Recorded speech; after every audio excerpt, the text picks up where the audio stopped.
Hari Om everyone. Good evening and welcome to day 2 of the 4-day lecture series on Bhagavad Gita, chapter 9, the Yoga of Royal Knowledge and Royal Secret. Just like yesterday, today also at the end of the lecture, we will have the takeaway points that were covered in the class today. To begin proceedings, would now request our speaker, Dr. Janki Santoke, to address us. Thank you.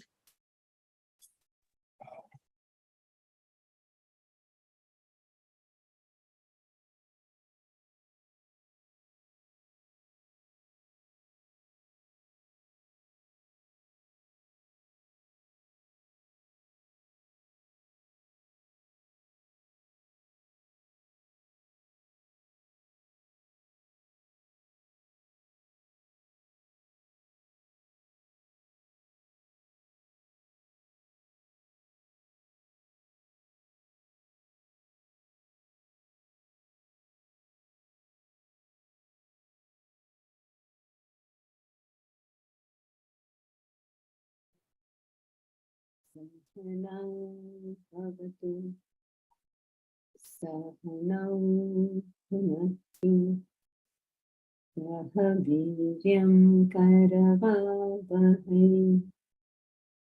tejasvinavadhitamastu ma vidvishavahai. Om Shanti.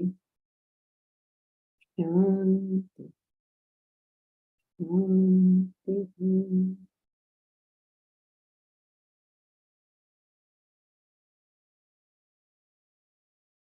Together we chant Bhagavad Gita, chapter 9, verses 6 to 15.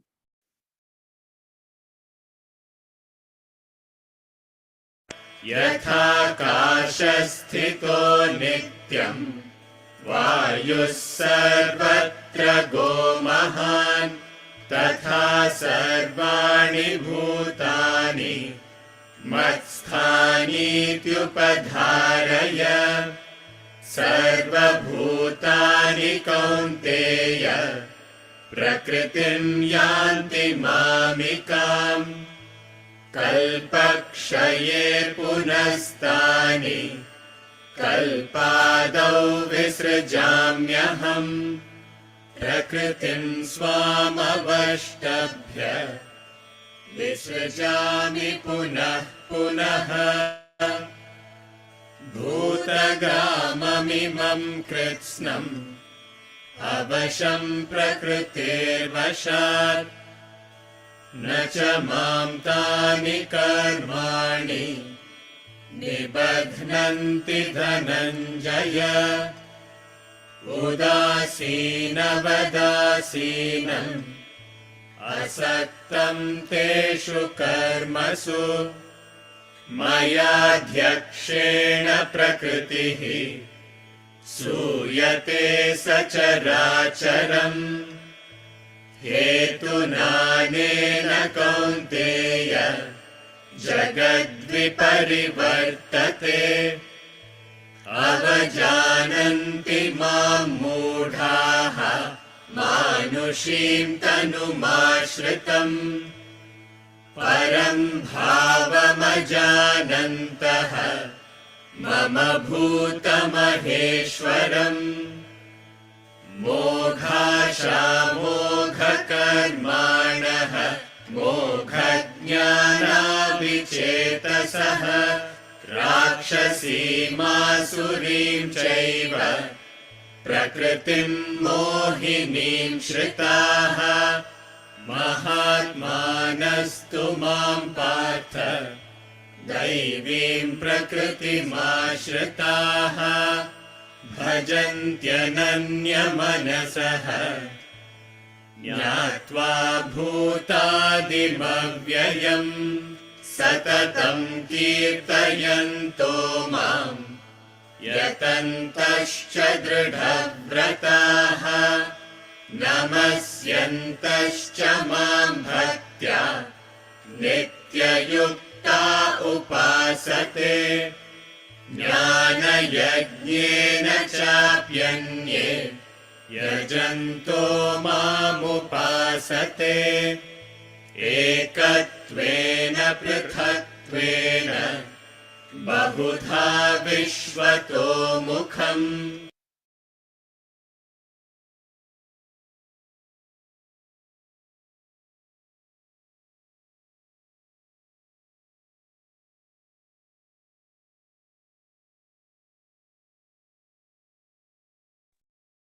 Janki, you're muted.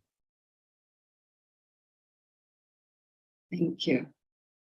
So we meet again today to discuss the 9th chapter of the Bhagavad Gita. Yesterday, we studied broadly 2 points.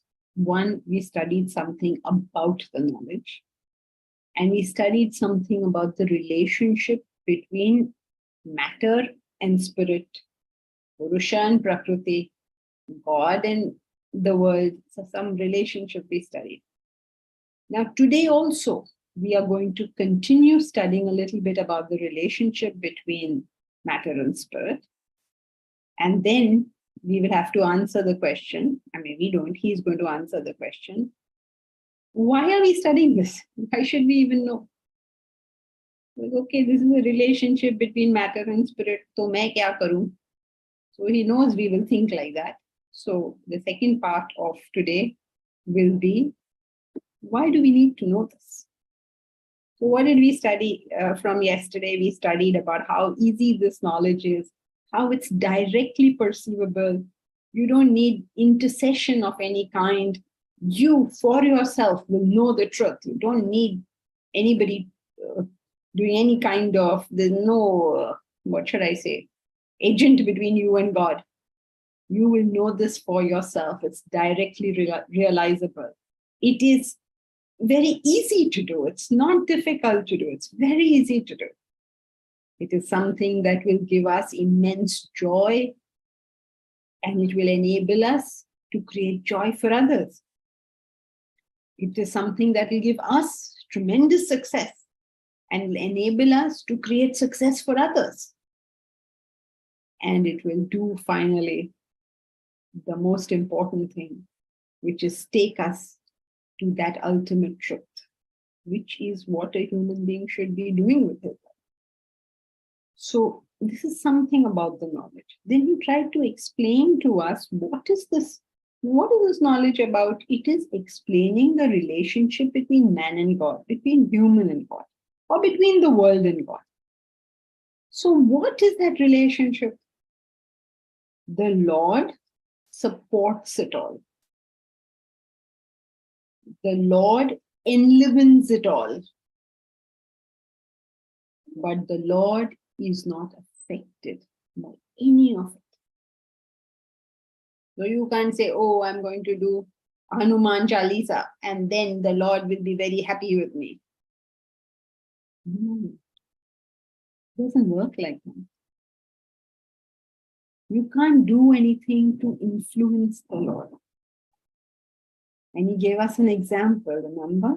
He gave us the example of as wind in space, yatha kasho, as in the akash, in space, the wind moves. Mighty wind moves. So too does all of this move in the presence of the Lord. But just as the wind in no way influences space, so too there is nothing here which we can do which will influence Brahman, God, the reality, truth. Imagine, suppose we burst a massive nuclear weapon. Will it influence the Lord? No, he said so clearly. Let us say that we did Jagrata and we did We chanted the name of the Lord. We did all these things. Will it influence the Lord? No, it won't. You say, oh, okay. Now let me go and ask God, give me this, give me that. Will you influence the Lord? No, he himself says so. He says there is nothing here, nothing at all that will influence that. Just as we did this example yesterday also, just as there is nothing about the rope, about the snake that can influence the rope. Imagine that it's a darkish night. In that darkish night, you saw a rope over there, but you thought it was a snake. Now you get frightened of the snake, or you feel the snake is hissing at you, you feel the snake is raising its hood at you, whatever on earth you think about that snake. It has no influence on the rope. You form some kind of relationship between yourself and the illusory snake. But the rope stays what it is, where it is.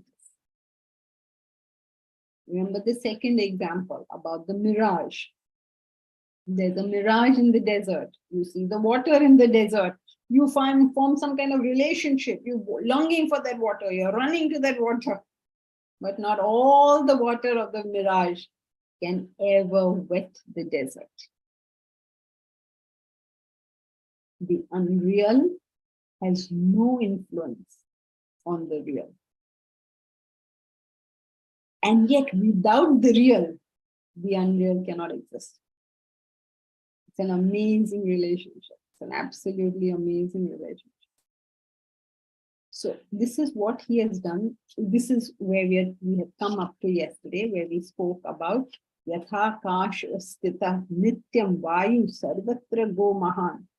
This Vayu which goes everywhere, the Mahan Vayu, it doesn't influence space. So too, no matter what Mahan thing is going on here, does not influence the Lord. He is saying, don't look at me like that. I am not saying anything. I'm only reading to you what he's saying over here. But everybody believes that they can influence the Lord. No, they're not. That's what he says. Now maybe you change his mind on it. Let's read further and see what he has to say further. So far, this is what he has said. Okay, so let's go to verse 7.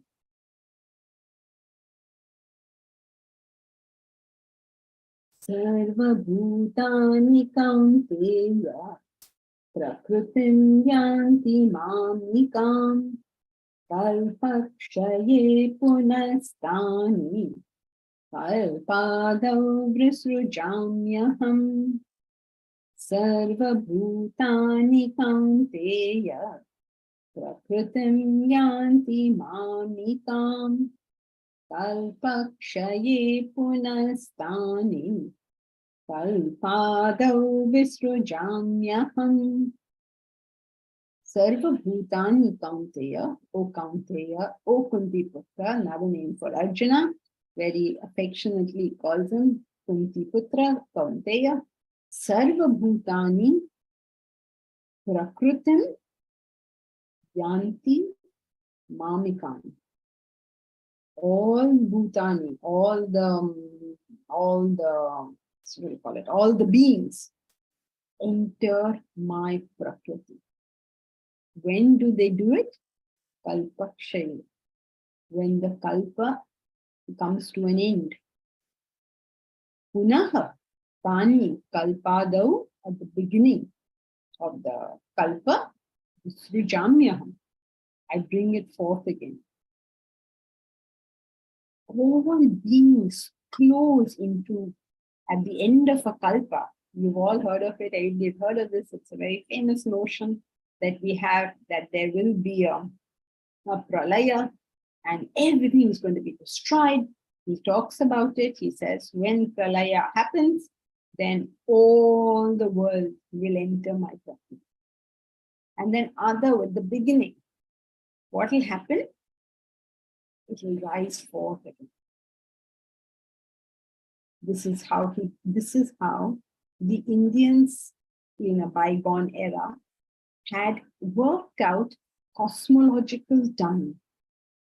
They had this concept of kalpa. A kalpa is like a yuga. You're all familiar with yugas. I mean, everybody in India knows that there are 4 yugas. Remember what they are? First yuga is Satya Yuga, then there is Treta Yuga, then there is Dwapar Yuga, and finally there is Kali Yuga. It is said that currently we are in Kali Yuga. Now all these yugas placed put together make it 4.32 million years. And if you make Brahma, so he says this one kalpa is Brahma's day. So if you take all his days, like you give him a lifespan of, let us say, 100 years, okay? Then it comes to 4.32 billion years. I hope you see the significance of this number. They say the whole Mahayuga, it will last for 4.32 billion years. For those who have any interest in cosmological studies at all, you will know that 4.32 billion years ago, it is said that the Big Bang took place. Isn't that an amazing thing? But the same figure that today's scientists have come up with is the same figure that we have got in our scriptures for the length of the kalpa. So it will open up and it will close. It takes 4.32 billion years. So we are somewhere close to that figure. It's an incredible, I mean, I don't know if it's a coincidence or what. I leave your judgment to decide that. But as far as one knows, no other ancient civilization came up with a figure which is so close to what today's scientists talk about. So what he's saying is this whole kalpa is the life of Brahma. So then when he goes, so one day of Brahma means he wakes up in the morning, and night means he goes to sleep, right? Then again he wakes up in the morning, then again he goes to sleep. So one day of Brahma goes into 4.3 million years. So what does it even mean? Trying to wrap our brains around this is quite tough. So what does this thing mean? Think about it. Brahma thinks one day is over, and 4.3 million of our years are over. But according to him, only 1 day is over. What does it mean? If you think about it, think about when time flies fast.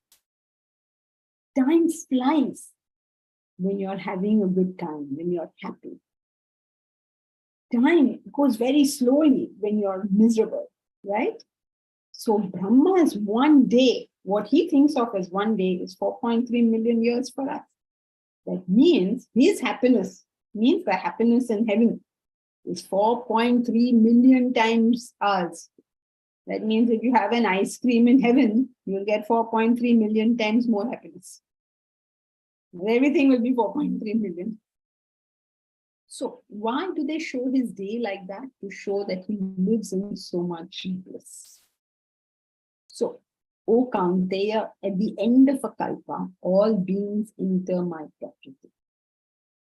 When the kalpa comes to an end, when Brahma's life has come to an end, the whole thing closes up. And then what happens? Kalpadau, at the beginning of the kalpa, the whole thing rises again. These are the cycles of life. If you think about it, you will find that life is nothing but cycles and cycles and cycles. Think of a business. What happens in a business? There are days of profits, then there are days of losses, and there are days of profits. When you look at the share market, it's going up, it's going down, it's going up, it's going down. All these cycles go on at the microcosmic level, at the macrocosmic level. The seasons are going on. The earth is going around the sun. We make such a big deal of the fact that it is my birthday. But what happened? The earth only took one chakra of the sun. And somehow the stage of us. But then what will happen after that? It will take another chakra. So cycles are going on and on and on. Day and night, day and night. Things close, things open. Things close, things open.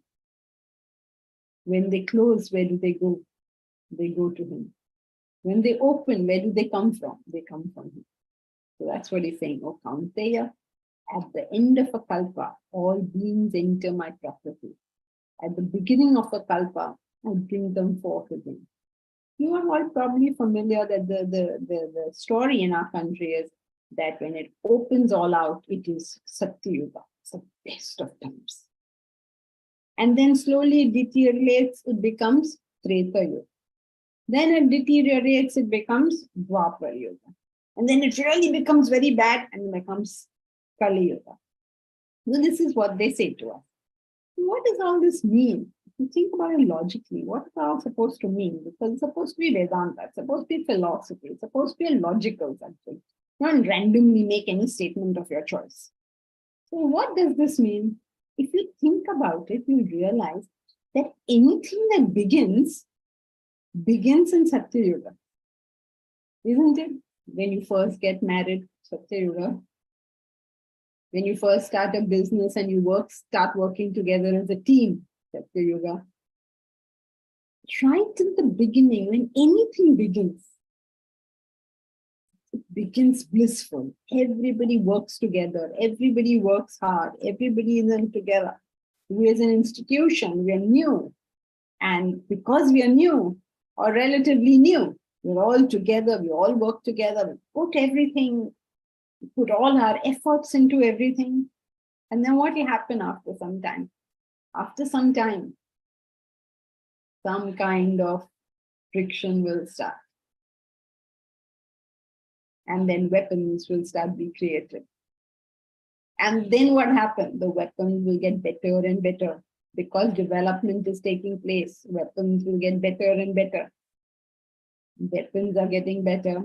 The shields are getting better. Think right there, okay? They must have started in olden times with arrows or something, with stones. Then they held a big stone in front of them to protect themselves. Then they started arrows and then they made shields. Today we have these massive nuclear weapons. How long will it be before some idiot gets some control of it? Some foolish fellow has to get control of this information about how to make a nuclear bomb. And well, that's the end of all of us. And then what? Let us imagine that now the whole world has been destroyed and all of us alone have been saved. Now what will happen?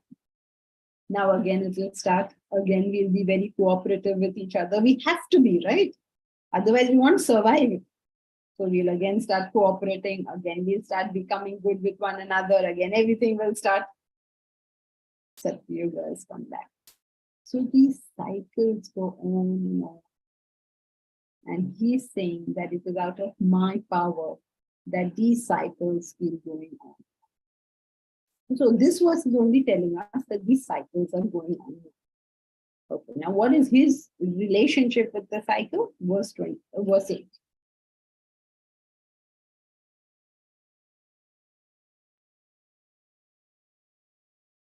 Prakritim swamavashthabhya visrujami punah punaha bhutagramamimam krutsnam avasham prakrutirvashat prakritim swamavashthabhya visrujami punah punaha bhutagramamimam krutsnam avasham prakrutirvashat. Animating my own prakriti, I bring forth again and again this multitude of beings. Bhutagramam imam, this multitude of beings. Puna, again and again. The cycle will go on again and again. Avasham. Avasham means helplessly. We suppose there's a very angry person. Then one day he decides not to get angry. And he says, people have told me not to get angry. So today I've decided I will not get angry. Then what happens? Wait for 10 minutes. You get angry again. Avasham. Helplessly. So, some people say, today I'm going to, everyone says I talk too much. I'm not going to talk today. Wait for 10 minutes.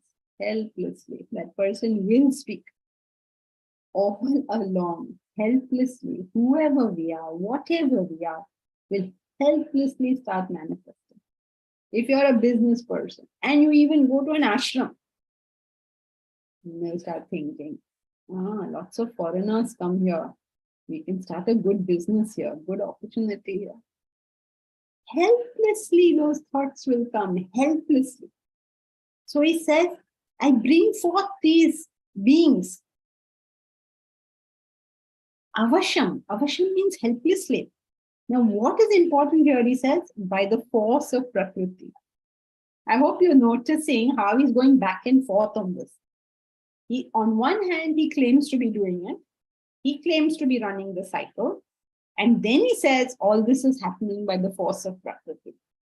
So if you listen carefully to what he says, what he's trying to say is, though it is happening because of me, it is not happening because of me. Though the mirage is there because of the desert, the mirage is not there because of the desert. Though the snake is there because of the rope, the snake is not there because of the rope. So it sounds to us like he's playing a dual tone, but he's not. He's very clear that I am the enlivening factor.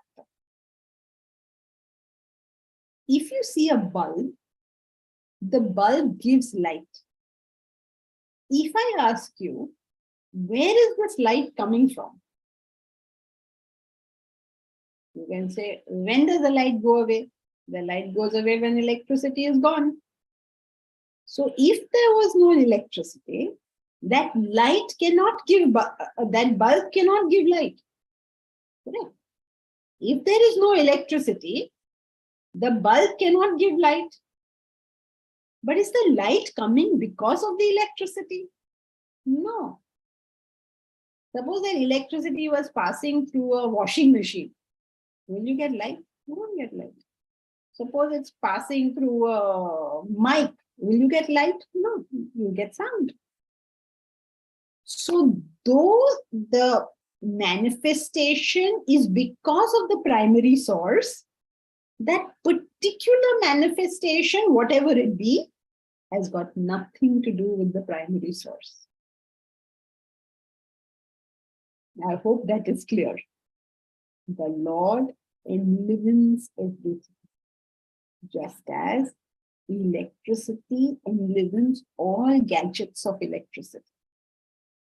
What is the final output of that is not dependent upon the electricity, but on the gadget. In other words, a criminal does criminal activities helplessly because of his prakriti, because of his nature. And yet he could not do that activity unless his nature was enlivened by the Lord. A Mahatma does great activity, and he does that great activity because his equipment is like that, his prakriti is like that. But he could not do that activity had the self not enlivened. A terrorist car moves because of petrol. An ambulance also moves because of petrol. Without petrol, neither of them can move. And yet, what is that manifestation has got nothing to do with the petrol. Is it still a struggle or is it clear? You all are not allowed to speak, but you all can nod your head. So yes, clear? Nod. Not clear? The role of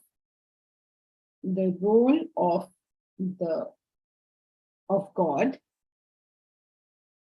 is like petrol in a car. The role of God is like petrol in a car. The petrol enlivens the car to move. The car won't move unless there is petrol. But whether the car goes safely or meets with an accident has got nothing to do with the petrol. Whether this car saves lives as in an ambulance or takes lives as in a terrorist has got nothing to do with the petrol. So similarly, without the presence of the Lord, nothing can happen. But what happens has got nothing to do with the Lord. Clear now?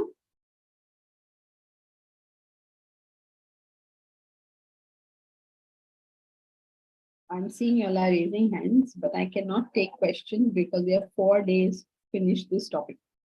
So so we have to go through it. Sorry. So the role of Lord is the enlivening factor, and that is why he's saying these things, whatever happens helplessly because of Prakriti.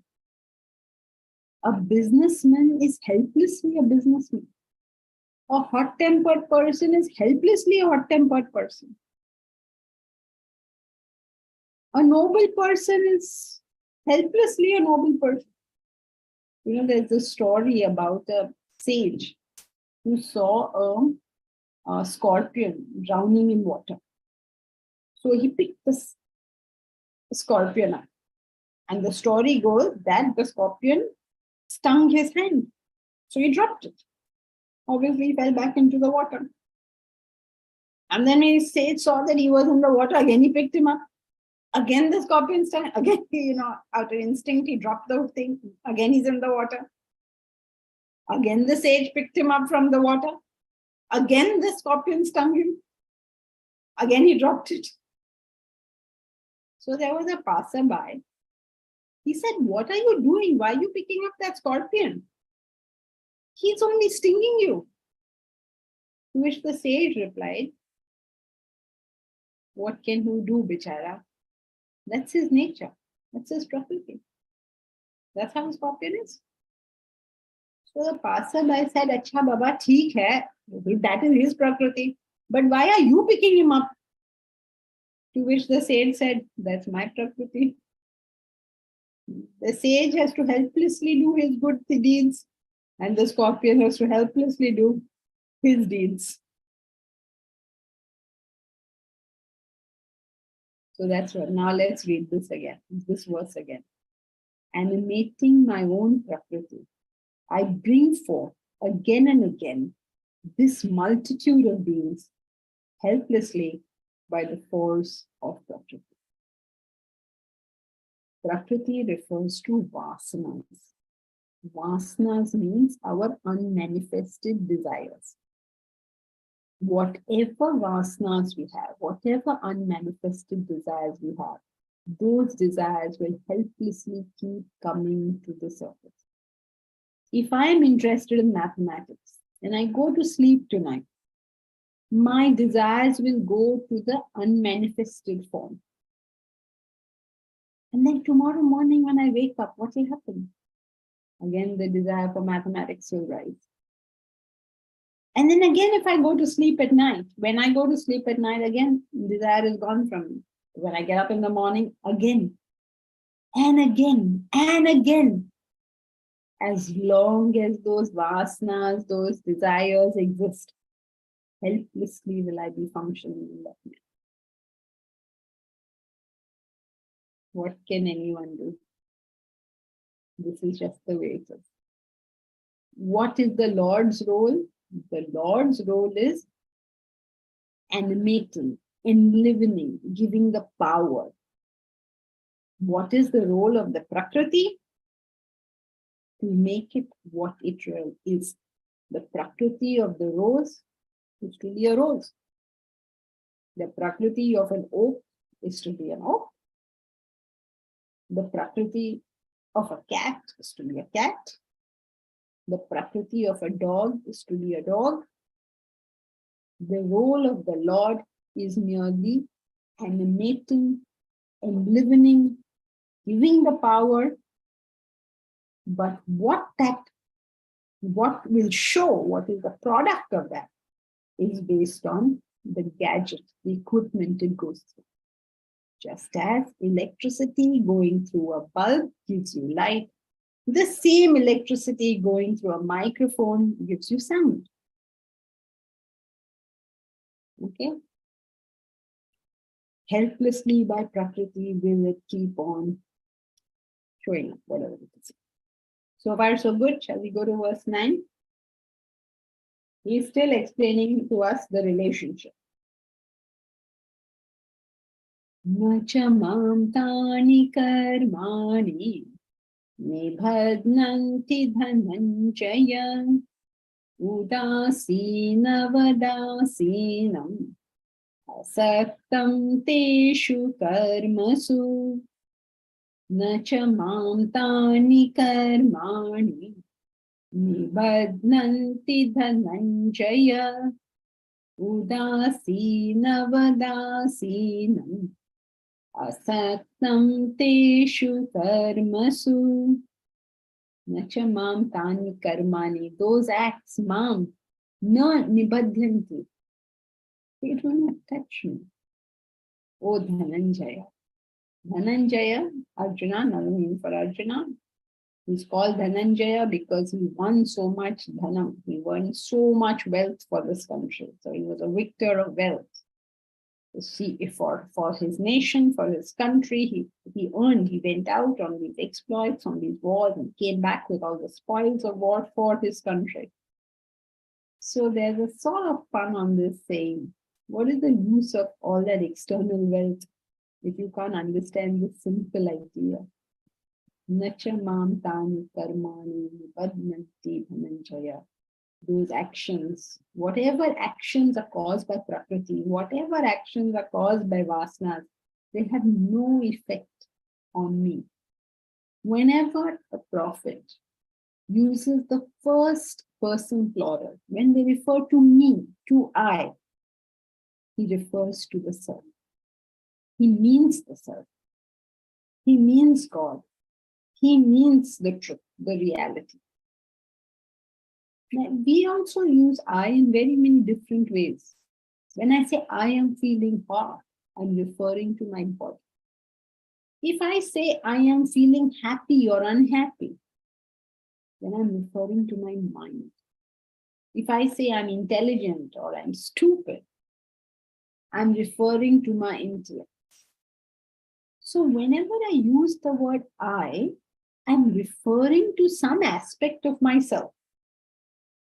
These enlightened souls, the great souls, whenever they used the first person plural, they were not referring to the body or the mind or the intellect. They were referring only to the self, only to the God, only to the truth, only to the reality. So when you read these verses, what do you get out of it? The prophets, the sages, the saints, anybody, all the Mahatmas were made of a body, mind, intellect, enlivened by the self. Right? Krishna has a body, mind, and intellect, enlivened by the self. Muhammad has a body, mind, intellect, enlivened by the self. Christ has a body, mind, intellect, enlivened by the self. Zarathustra has a body, mind, intellect, enlivened by the self. Buddha has a body, mind, intellect, enlivened by the self. Right? All of them had it. And so do we. Same self, right? We have the body, mind, intellect, and living by the self. That's us too. So when he says, these acts do not bind me, do not understand it as they do not bind Krishna. Understand it as they do not bind me. Whatever my prakriti is, whatever my body, mind, and intellect is, the self, I am not affected by any of this. I may have many virtues, myself is the same. I may have many faults, myself is the same. I may have great victories, I may have great defeats. No matter what it is, the self is unaffected. That same self is you, is me, is Krishna. Same self, no difference. So read these as if it is you. That's why he's talking about it from the first person. That's why he's saying I. Nor do these acts, O Dhananjaya, bind me, remaining like one unconcerned and unattached to those acts. It's called Sakshi Bhav. The capacity to stay uninvolved in whatever is going on. In olden times, in Rome, when a conqueror used to come on his chariot, I don't know if you've seen all those old Roman films, the conqueror, he's gone, he's conquered some land, and now he's come back to Rome. And he would come on that chariot, and you know that a slave would stand behind him holding that laurel. You know that laurel which they would have, they would hold that laurel up for him. And all the crowds would be cheering because the great victor has come back home. So all the crowds would be cheering. And that man had to just stand and take that cheering. He just had to stand there. And he would. He's not supposed to get involved and start dancing because everybody's cheering him. He's not supposed to do that. He's supposed to just stand and hold his dignity.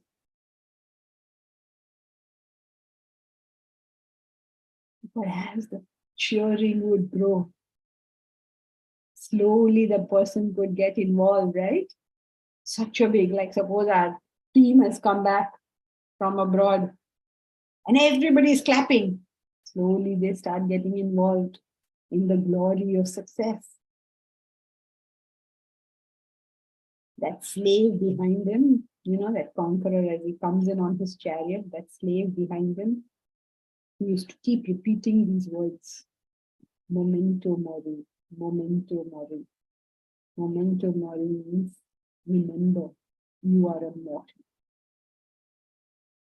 Remember, you are a mortal. All the glory of success can get into our head. But success is very fickle. Today you're successful, tomorrow it's all gone. It's very fickle. Today people are saying good things about you, tomorrow they're saying bad things about you. Today the whole world surrounds you, tomorrow they all leave you. It's fickle, memento mori. Remember, you're just a mortal. So if you can remember that all the time, you stay objective in life. But the highest objectivity is if you remember that you're not a mortal, you are the self. Whatever is happening to the body, mind, and intellect. The best of things and the worst of things, they will all pass and they all have a connection, a relationship with the body, mind, and intellect, not with me. Today may be the worst day of my life, or today may be the best day of my life, but I have got nothing to do with this life. I am the self. When you are able to stay unattached like that, as if unconcerned, it's very, very interesting. Like one unconcerned and unattached. You must appreciate what he's saying, because he's saying this while he's in the battlefield. He's not gone to some jungle and saying this. He's in the battlefield. and say, no, Krishna didn't take part in the war. What do you mean he didn't take part in the war? You know that Krishna was the charioteer for Arjuna. You know that Arjuna was the one person that the entire Kaurava army wanted to kill. Because if they manage to kill Arjuna, the war is over, right? That means every single Kaurava arrow was pointed to Arjuna. And who was standing right there in front of him? Parthasarathi was standing right there in front of him. That Krishna was there in front. That means every arrow that's going to Arjuna has to go through him. Can you imagine? Would you like a life like that? Somebody wants to kill somebody, and you are standing in the middle of this. Whilst he's in such a dangerous position, he can stay unconcerned, unattached. Doesn't make any difference. So it is not by withdrawing that you become unconcerned and unattached. It is while staying in there, you can stay objective towards whatever is happening. And those who can do that, they are the successful people in the world.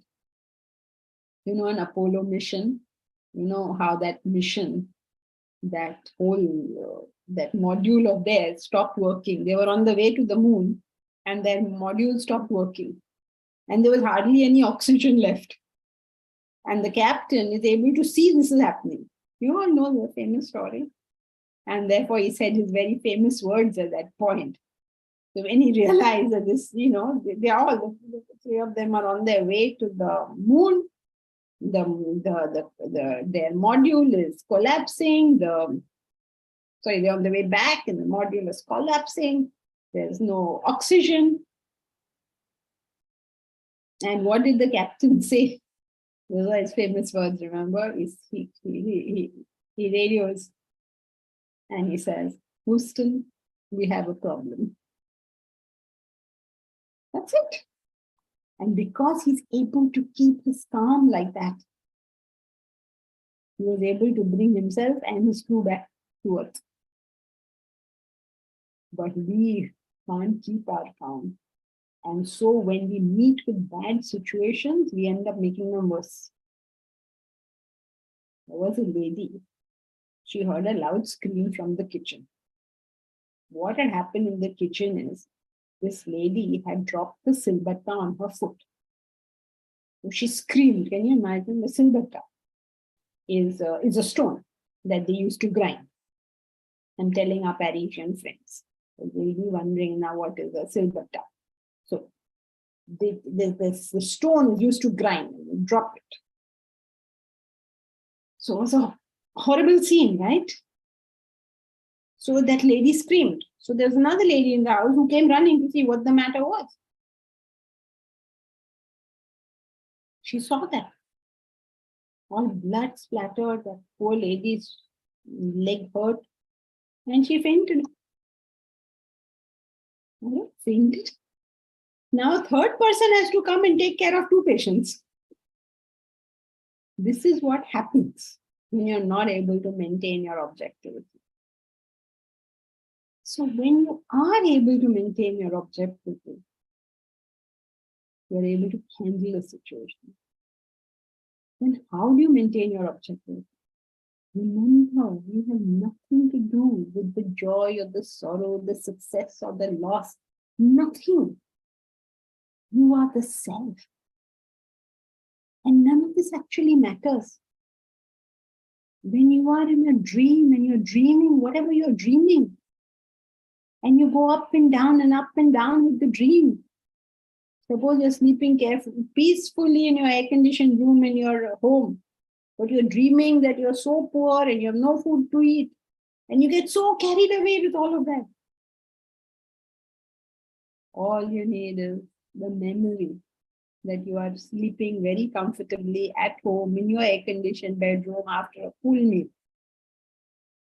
Similarly, all our worries in life only require the memory that we are the self. We have nothing really to do with any of this. This is a massive game. We are here. We should play it. We should enjoy it.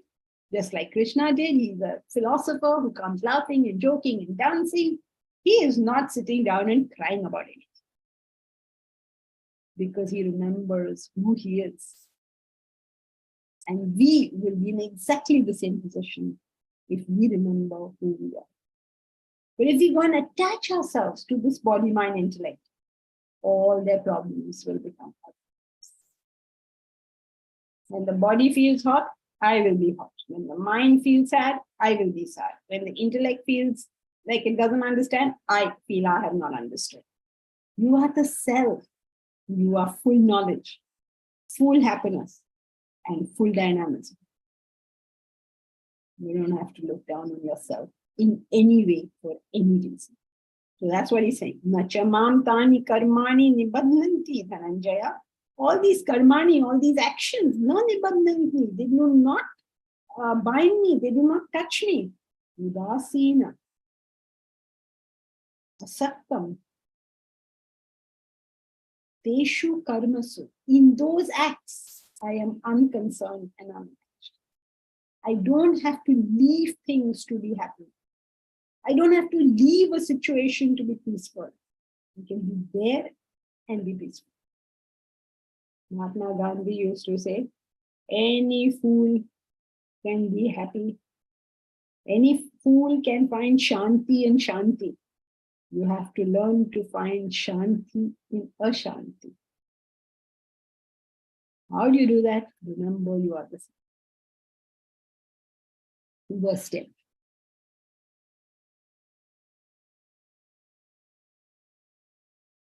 Maya Jakshena Prakritihi Suyate Sacharacharam Hetunanena Kaunteya Jagad Viparivartate Maya Jakshena Prakritihi Suyate Sacharacharam Hetunanena Kaunteya Jagad Viparivartate Maya Adhyakshena Prakriti Suyate Sacharacharam.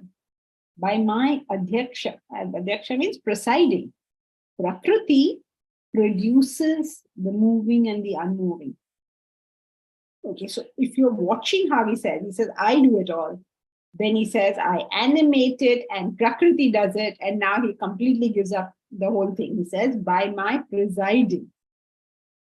Prakriti creates the moving and the unmoving. What is the moving and the unmoving? That means everything in this world. Objects of this world are unmoving. The beings move. So the moving and the unmoving refers to the objects and beings of this world.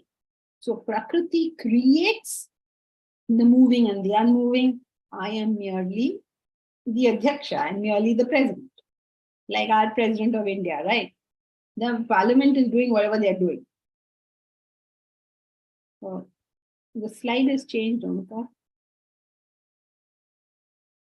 The parliament does whatever they are doing. Adhyaksha, the president, doesn't do anything at all. He is happily. So similarly, the Lord has got nothing to do with what is going on.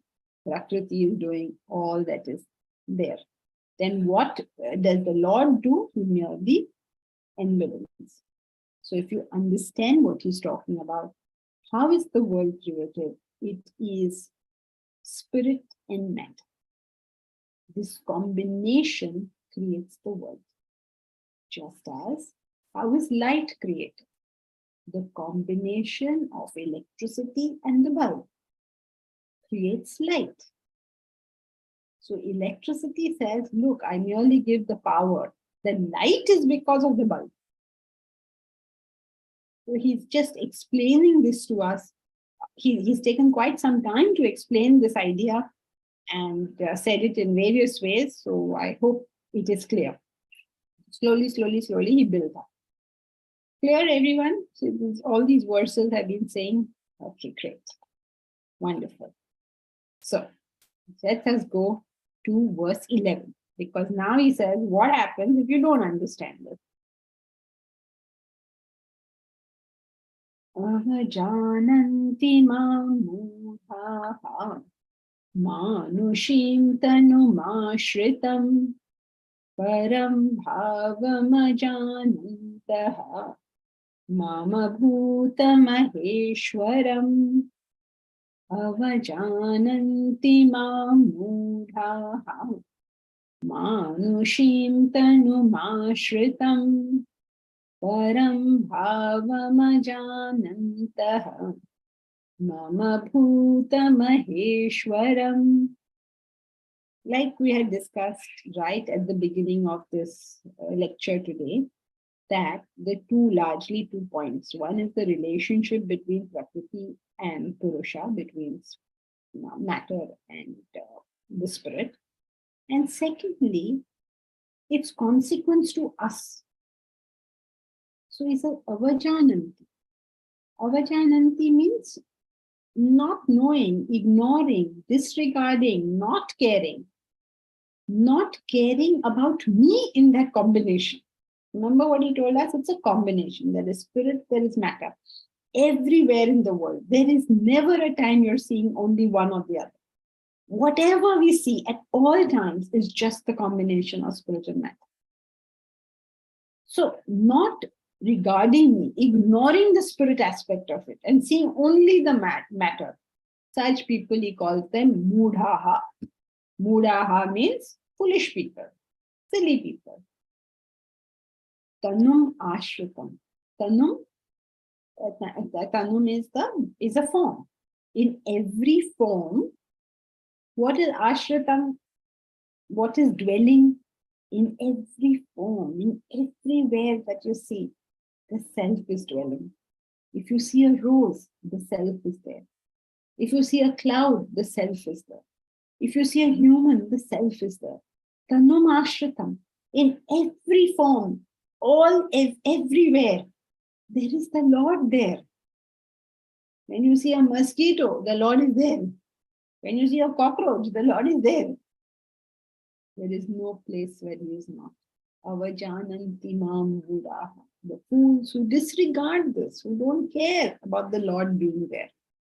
What happens to them? Param bhava ajanantaha. They don't know my supreme form. Mama bhuta maheshwaram. I am the Lord of all these beings. It's like electricity saying, I'm the Lord of all these gadgets. It's like petrol saying, I'm the Lord of all these cars. So those who don't see my supreme nature as Sarva Bhuta Maheshwaram, the great Lord of all beings. Lord of all beings in the sense, without me, none of these will be anything. Amitabh Bachchan cannot be Amitabh Bachchan without the power of the self. Bill Gates cannot be Bill Gates without the power of the self.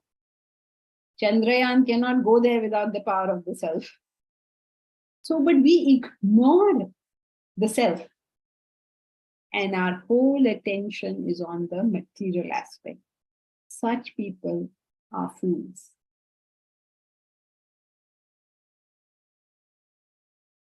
When we go to a temple, we are in the presence of the Supreme Lord. And what do we say? Oh, please make me pass in my exams. Oh, take care of my son for me. Oh, give me a good husband. These are the people he calls fools. You had the capacity, you had the potential of thinking of the Lord, but you chose to think of the material aspect. Now you may think to yourself, you may say that, yes, we would like to think of the Lord in and through everything, but it's difficult for us. It is difficult. Our mind can move away very easily. We get involved very fast. So what should we do? The least we can do, absolute least we can do. It may not be possible for us to remember the Lord in and through every single thing. But the least we can do, the lowest point we can sink to, the minimum we can do is at least in every situation, think about service. because service is the means to the Lord. If I cannot think of God directly, at least let me think about serving my fellow beings. Whenever I'm in a situation where I don't know what to do, I can ask myself this question: what is it that I can do that will give the maximum benefit to the maximum number of people or beings? So if it is difficult for us to think about the Lord at all times, minimum we should do is think about service. Use every opportunity in life to just improve ourselves. Because remember, we can never get any result better than ourselves. The birds cannot outsoar the atmosphere. The fish cannot go beyond the water. So we are all limited by our own comprehension of things, by our own identification. And if we are able to expand that, our limitations go away. So simple, right? It's just so simple. This knowledge he has already told us is very simple. So, in every situation, in every manner, think about the Lord because he's there. In every situation, think about the reality because it's there. And if you find that it is not possible, you can say the Lord, you can say the reality, it's the same thing. More emotional people would like to use the word Lord.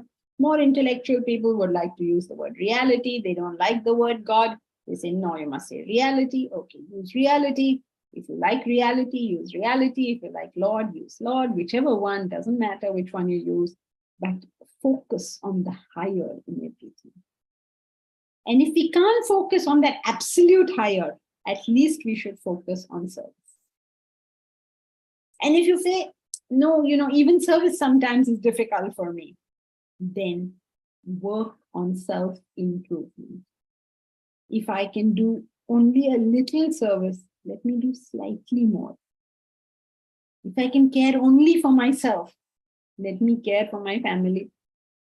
If I do care for my family, let me care for something, for maybe my building community or anything, little more, little more, little more. If I only care for my salary where I'm working, then let me care for the organization. If I care for the organization, why don't I care for the industry? If I care for the industry, why don't I understand how useful it is for my nation? So a little bit more, we just stretch a little bit more. And the consequences, the more we can stretch, the more objective we become, the more successful we are, the more happy we are. But if you choose to stay mendaka kua, just crunch yourself up like that, then you will feel extremely uncomfortable. Expand the mind, expand the identification until we can identify with the whole. That is the self, that is the Lord, that is the reality. If you don't do this, he says, fools. Oh, fools, how do you miss this? Fools disregard me dwelling in the human form, not knowing my supreme nature, the great Lord of beings. Why is he the great Lord of beings? Because no being can function without his power. Why is he the supreme nature? Supreme because there is nothing higher than him to obtain in this world. What else is there? It's the highest, it's the greatest, it's the best. So what do you mean is the highest, it's the greatest, it's the best? It means you will be the most successful, the most happy, the most knowledgeable if you are able to identify. Verse 12.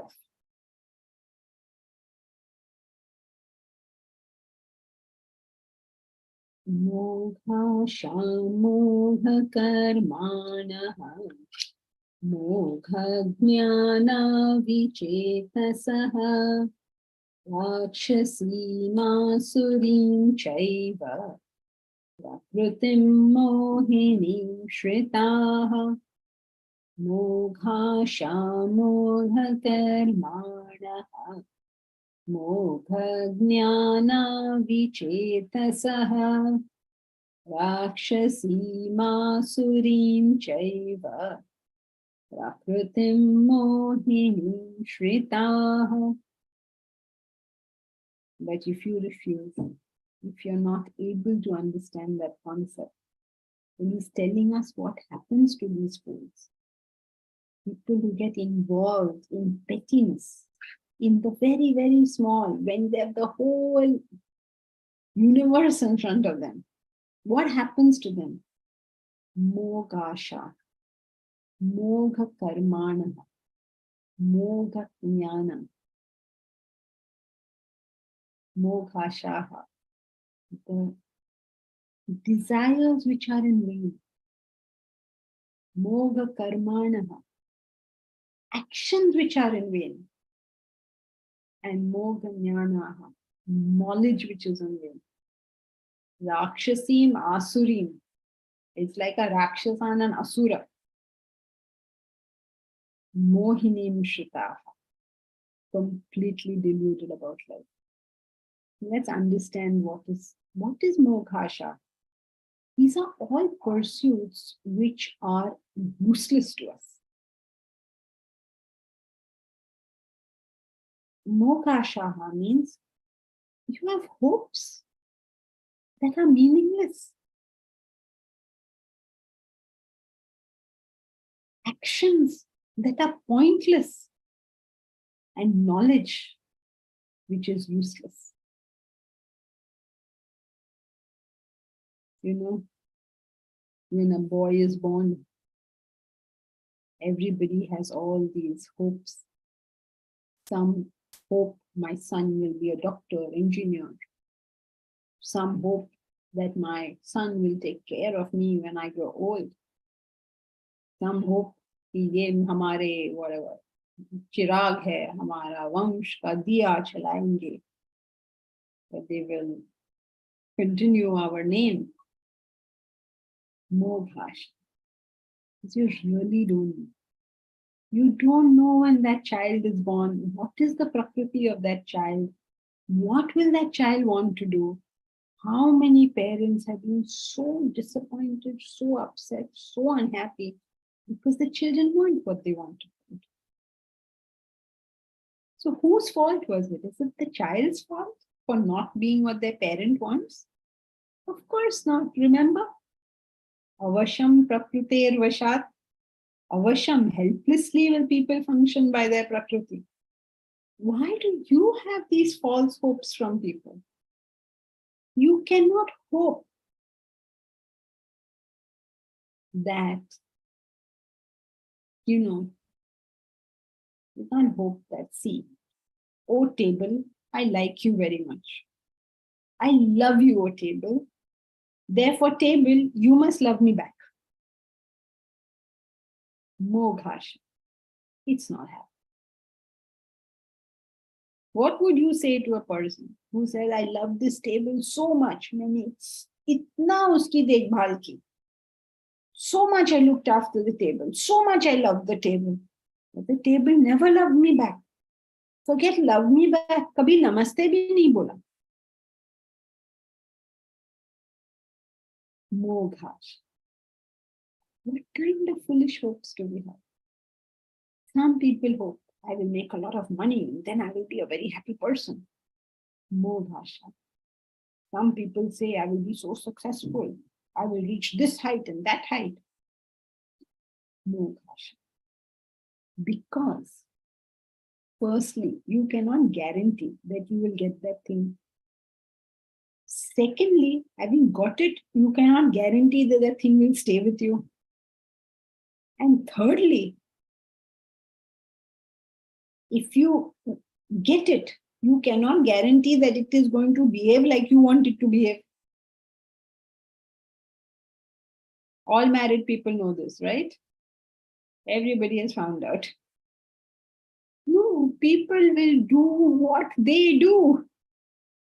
You can't say, oh, you're my husband, therefore you should like to come with me to movies. No, it doesn't work like that. You're my wife, so you must give me chai every evening. No, it doesn't work like that. Avasham prakruter vashat. Every human being is a helpless victim of his own prakriti. What are you having hopes for? It's like saying, oh, the table is never saying namaste to me. Moghasha, mogha karmani. Once you have these foolish hopes, you have foolish actions. What is foolish about it? That they're not going to meet any sensible end. That's what's foolish about it. And why is it so foolish? Because you're focusing on the non-real and not on the real. How can it work when you're getting involved in something that's not even real? You know the story of the bird who went and made her nest on the sands. And then when the waves came in, her nest was washed away. Typical. Moghasha, mogha karmani, moghanyana. Foolish hopes, foolish actions, and foolish knowledge. It's all in vain. We pursue the wrong thing and we pursue it in the wrong manner. So there is nothing really for us to gain from it.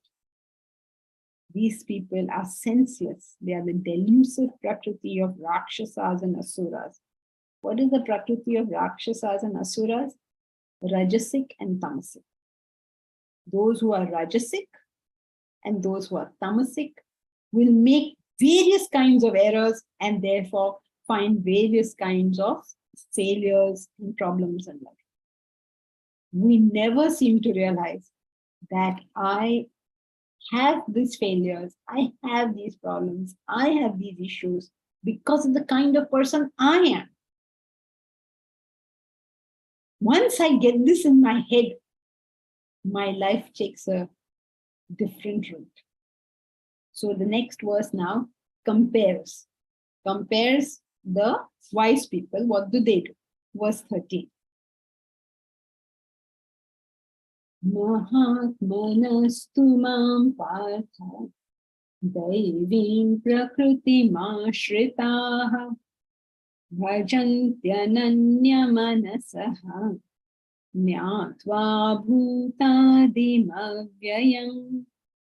Mahatmanastu mam partha daivim prakritimāśritaः bhajantyanañamanasaha nyātvā bhūtādimavyayam. So in contrast to the previous verse, here are the Mahatmas. Those were the Rakshasas and the Asuras. That means the Rajasic and the Tamasic types. And who are the Mahatmas? They're the Sattvic types. What do they have? Daivim prakritim ashritaha. They have the Daivi prakriti. They have the divine prakriti. And what do? Bhajanti ananya manasa. Anya, other. Ananya, no other. So they worship me with no other thought, knowing me to be avyayam, imperishable.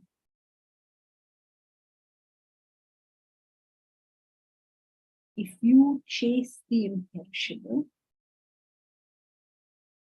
you will find something which does not decay. If you chase the perishable, you find something which decays. Simple common sense, right?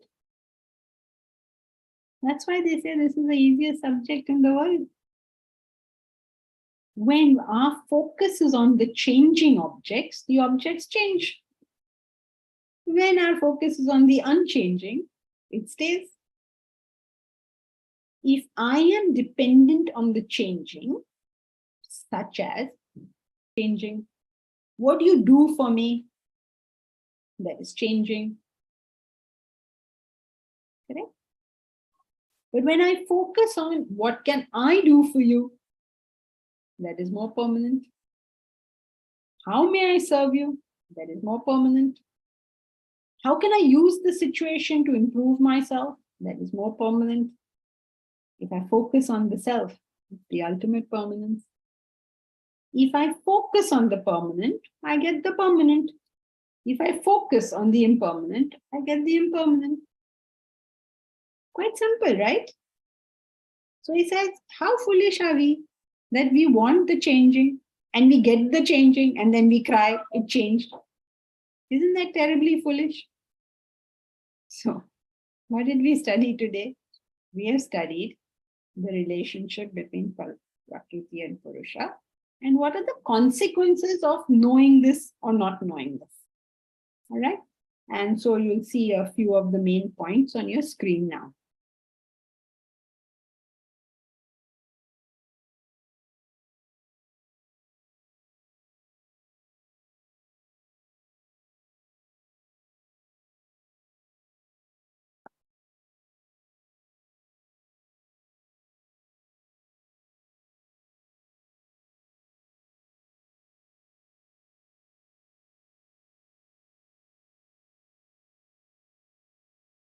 Hari Om.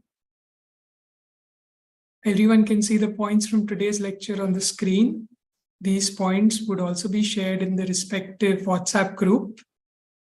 We also have regular classes, interactive classes that happen every week.